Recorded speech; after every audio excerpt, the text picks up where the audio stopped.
Hi friends, പുതിയൊരു വീഡിയോയിലേക്ക് സ്വാഗതം. പ്രശാന്ത് വയലറ്റ് ആണ്. ഇന്ന് ഞാൻ വന്നിരിക്കുന്നത് yamaha rx100ന്റെ പൈലറ്റ് ലാമ്പിന്റെ ഒരു വീഡിയോയുമായാണ്. അപ്പോൾ ഈ വീഡിയോയിൽ നിങ്ങൾക്ക് ശ്രദ്ധിച്ചു കഴിഞ്ഞാൽ കാണാൻ പറ്റും ഈ പൈലറ്റ് ലാമ്പിന്റെ ഫിനിഷിംഗ് നല്ല കുറവാണ്. ഇത് പുതിയതാണ്. അപ്പോൾ ദിക്ഷ അതേപോലെ മാസ്ക് അങ്ങനെ ഒന്ന് രണ്ട് കമ്പനികളിലാണ് ഇപ്പോൾ ഇത് വാങ്ങിക്കാൻ കിട്ടുന്നത്.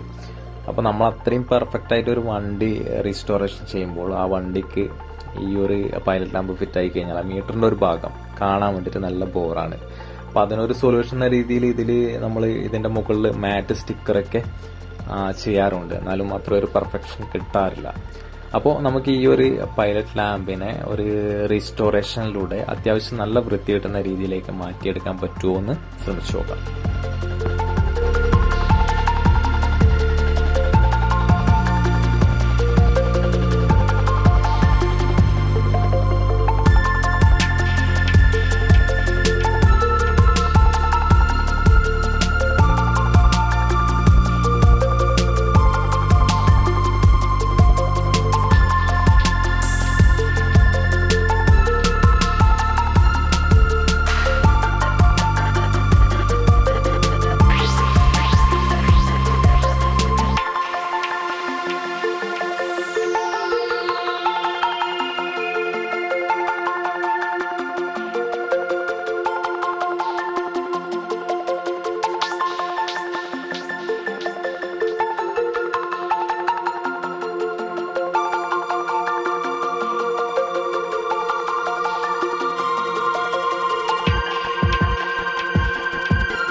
ഈ പൈലറ്റ് ലാമ്പിന്റെ സ്റ്റീൽ ബീഡിംഗ് ആണ്. അപ്പോൾ ഇതും നിങ്ങൾക്ക് ശ്രദ്ധിച്ചു നോക്കിക്കഴിഞ്ഞാൽ വലിയൊരു ഫിനിഷിംഗ് ഒന്നും ഇല്ല.